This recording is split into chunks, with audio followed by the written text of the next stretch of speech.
Welcome back to my channel for another quote-unquote journey episode. About 10 days ago from the point in time when I'm filming this here, I got finally my Hasselblad X2D II. I had to travel cross-border from Switzerland to Germany to my father's home to get it. It was quite a journey, and now I finally have also the XCD 35-100mm. It's an E-lens, means it's in the exclusive lineup of Hasselblad lenses, and again, it was quite a journey. In this video, I want to tell you my story, what happened. It's the first time I set up a camera in a parking garage, and I will combine this video with a first initial setup guide, what you need to do if you want to have this camera out of box and shoot it for the very first time. Let's kick this off.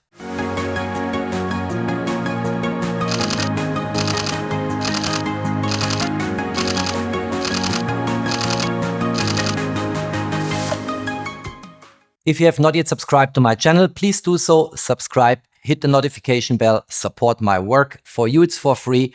For me, it will help me to increase the reach of my channel.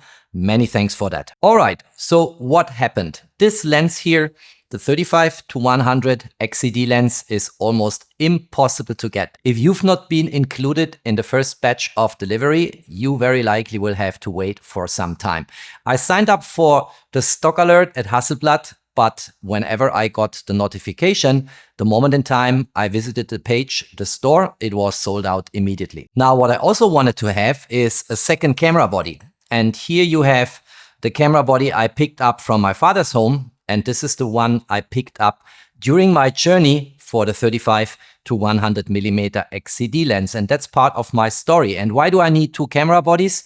Well, there are only 4 cameras in the world where I have 2 bodies, because I think when I'm traveling a few thousand kilometers from home, I want to have a spare body in case the camera breaks down. And I experienced it once in Tanzania, where the only full frame camera I had with me was actually having an accident and was no longer usable. And all that remained was a Fuji X camera with an APS-C crop sensor, and also my tele lenses for wildlife photography did not fit on that camera, so I had a really hard time dealing with that. Since then, whenever a camera is so good that I think I take it with me somewhere in the world, and actually next week I'm traveling again far away from home with my camera. You will see it on my channel because there will for sure be a couple of videos coming up, and I wanted not to go without a spare camera body, because if one of them breaks down, the other one is irreplaceable, because you just can't buy it. And by the way, you surely want to know what 4 cameras I consider so important that when I travel far distances, I want to have a spare camera body with me. And I tell you, the first one is the GFX100 Mark II. The second one was always my X2D, but one of my X2Ds went to a Swiss photographer who is a friend of mine, and he's shooting with it. And currently, by the way, it's in service because it has some problems. And see, that happens. Sometimes cameras have problems. Doesn't happen very often for Hasselblad cameras, but can happen. The third one is my beloved Leica SL3. Here I have 2 camera bodies, and the fourth one is the Nikon C8. And these 4 cameras, they are the ones which I most likely pick if I go for a shooting when it counts abroad and travel far distances. If you have not watched my journey, what I had to do in order to get this camera here, I'll post the link down below in the info box so you can look this up. And as a side effect, I also enjoyed a couple of hours with my father in Germany. So that was good. Now this one here also came in a bundle. And if you remember in my very first video on the Hasselblad X2D II, where I actually talked about the camera without actually having it, I said that my retailer in Switzerland will make sure that I'm the first who gets this camera and the lens. And they really walk the talk. The retailer I'm talking about is Photo Zumstein. They also have a lot of video equipment. They sit in Bern, but they are also in other locations, like for instance in Zurich. And if you are visiting from abroad, if you have a problem with a camera, a lens, go to them. You can trust them. They will try to help you. They are super friendly and they helped me big time. So I had another journey to get my Hasselblad gear. I was driving with my car from Zurich to Bern. It's about 1.5 hours. Normally it took me almost 2 hours because of traffic, and everything was ready for me to pick up. So I got my new camera lens combo. Since the camera was brand new, fresh out of the box, I did a quick unboxing in the trunk, which I'm going to show you in a moment. And then I thought, well, a lot of people asked for an initial setup video for the X2D Mark II. Why not filming it live in the parking garage, right in the trunk of my car? And that's what I did. All right, so I got the second camera body here. Let's get this out. Let's throw this in the trunk here of the car. Very, very nice. Here's one more. We have one sticker here. Let's get this off. And well, I've already done an unboxing. I leave this sticker here at the bottom plate in the same way as I did for my first body. Here's the battery, and that will get replaced in a second by a freshly charged one. Let's get this quickly out of the way here. Let's remove the sticker. And then we have here the camera body. Beautiful. I love this camera. I'll get this sticker from the display off in a moment and replace it by a matte anti-fingerprint one. And I also have a compact flash express type B card with me, which I'm going to get into the camera in a moment. So this is the uncharged battery, fresh out of box. I leave this somewhere else. This is a charged one. So let's get this inside the camera body. Let's get the camera here. Here we go. This should have enough power and energy for what I want to do here as initial shooting with the new XCD 35-100mm. And then we have here compact flash express type B card, and that one goes in here, of course. So let's see which direction. I think this is correct, like this, and boom, is in. Perfect. Here's the camera now with anti-reflective protection sticker on the LCD. And since you guys will ask what that is, I always get this question in comments. It's from IBIS, and you see it's actually for the Hasselblad X1D Mark II 50C. So it's an old sticker which still fits perfectly on the camera body of the X2D Mark II. Look here, perfect fit. Hasselblad not covered, so it looks a bit more posh on a glossy background and looks really good. So let's close the box for the camera. I always keep my boxes. I make sure they remain in really good condition for the unlikely case that I have to sell something. And now let's have a look into the lens, of course. Here is the lens hood. We need to remove this. More protection stickers.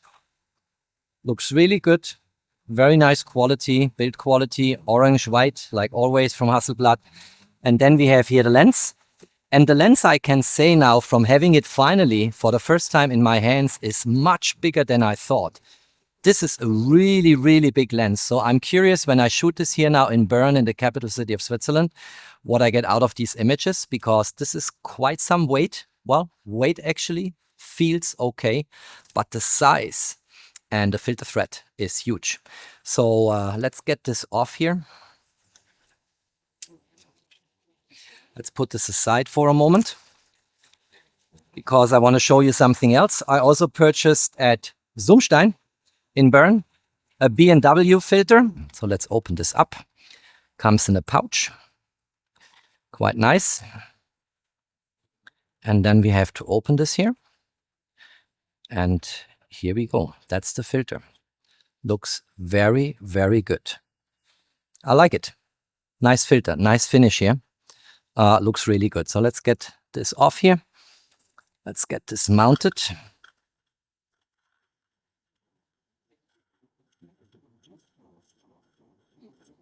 Very nice finishing. Very valid. Looks solid, looks good. And protects this very expensive lens here. Paid a lot of money for that lens. And by the way, I had to drive almost 2 hours to Bern from where we live and from my photo studio, and then probably 1.5 and 2 hours back. I had some traffic on the way. That's why it took a bit longer than usual, but that looks really good. Look at that. So let's get the lens cap on the lens and let's open this further up here.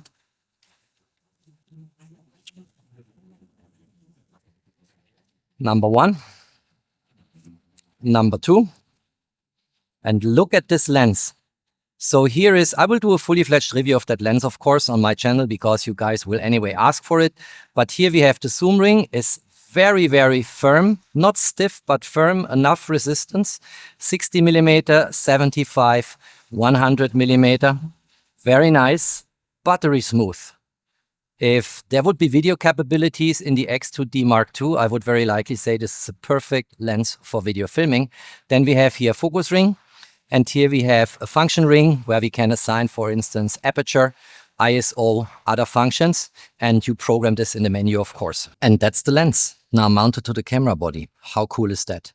I finally have it, 35-100mm on my second camera body, because on travel, like I do next week, I always take 2 camera bodies. I have it only for very few cameras that have it to have 2 camera bodies, but this camera clearly deserves a spare up on travel if something goes wrong. Okay, next what I want to do is I want to quickly set up that camera with the most essential settings, which might be helpful for some of you too. What will happen first is if I switch this on for the first time, we'll see a very nice animation. Switch it on. It's a bit shaky, you know, for me here. I'm sorry, I don't have it on a tripod, but look at that animation here. Very nice, very nicely done. And then we can start with the initial setup of the camera. We take English, yes. Time zone is Berlin, that's fine. We have 11/9/2025 and 12:35. That's not correct. We need 1 hour later. That's done via daylight saving time. Then we can continue. We don't need the connection now, so we'll skip that. And setting is completed, ready for use. So what do I want to set up first? And I go into the menu. I want to go here for AFS because I'm shooting in burnout buildings and the city. I don't need subject recognition, so I go to off here and go back here. I want to shoot in aperture priority. That's already correct. I want to shoot here with single drive mode, of course. And I also want to make sure that I stay on auto ISO. That's good for me. That still is on humans. Let's get this away. So now it's on field. And by the way, on field, I want to have spot. That is important for me. And I don't need the HDR setting here at this point in time. I think I will switch this off in a moment when I go into the menu. So let's go to quality. Quality, RAW and HEIF is fine. 16-bit depth for RAW is fine, but HDR I don't need at this point in time, so I switch it off. Let's go back here. I want to make sure that on power, the camera is not switching off all the time. Let's go here to something like 5 minutes. And on power of 2 hours, that is actually too long. Let's go here to 1 hour. And let's lock this in. And power off when tethered is not relevant here at this point in time. I want to go on flight mode, airplane mode, because it only consumes power if the camera is hunting for a signal. On stabilization, I want to make sure it's set to normal. And what else do we have? Exposure.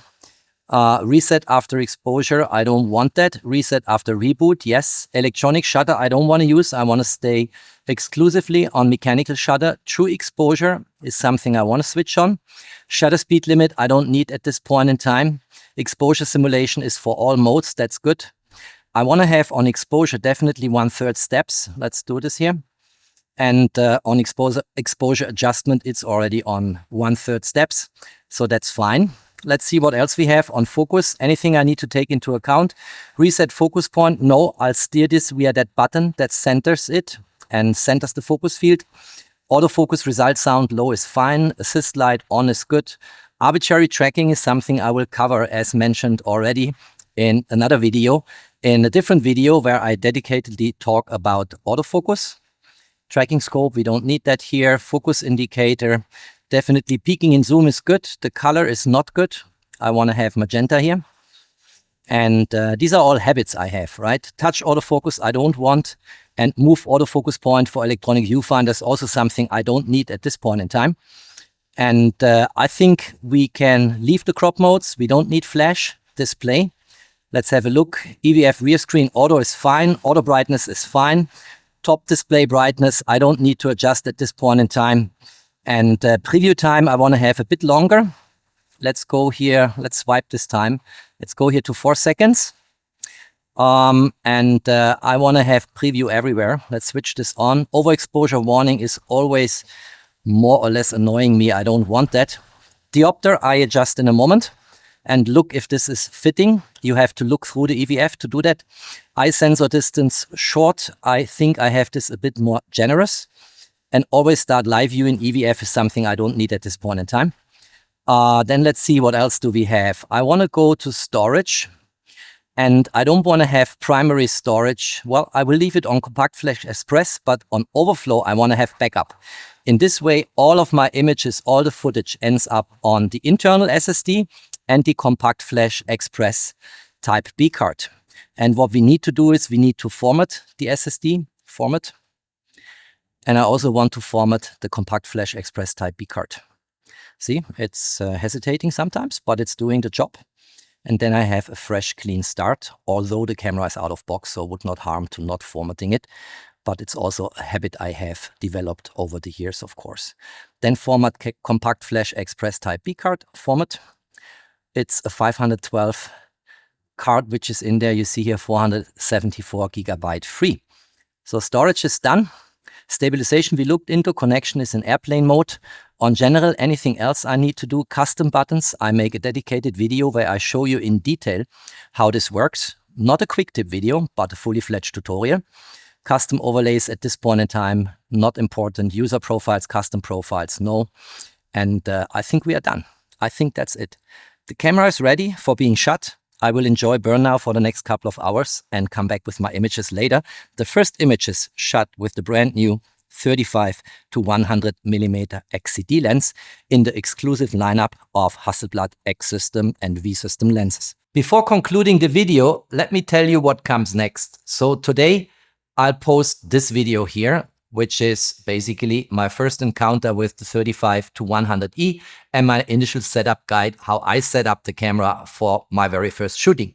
What I will post likely tomorrow or on Sunday from the point in time where I'm filming today is a fully fledged tutorial on how to customize all the buttons and wheels on the Hasselblad X2D Mark II. A lot of people asked for that. I think it's too long to pack it into a quick tip video. So it will be a longer tutorial where I really tell and live demonstrate to you everything you need to know how to customize your camera when it comes to button and control wheels. And then, of course, in the next days, I will post my first lens review of the 35-100. I will tell you everything you need to know about this fantastic, absolutely gorgeous new zoom lens in the exclusive Hasselblad lineup. And I will also show you first sample images, which I shot in Bern when I picked up this camera lens combination from Photo Video Zoomstein. And I will, of course, also go into people photography with that lens and will test in a very detailed, comprehensive way the new continuous autofocus. Very likely we'll do a shooting with my photo model Stephanie or find someone else who is willing to volunteer. All right, I hope you liked that video. I'm now ready to travel with the X2D Mark II. Next week, as I said, I will be on a long distance flight. You will hear from me abroad on the location where I'm shooting. And I will enjoy having two camera bodies because it gives me peace of mind.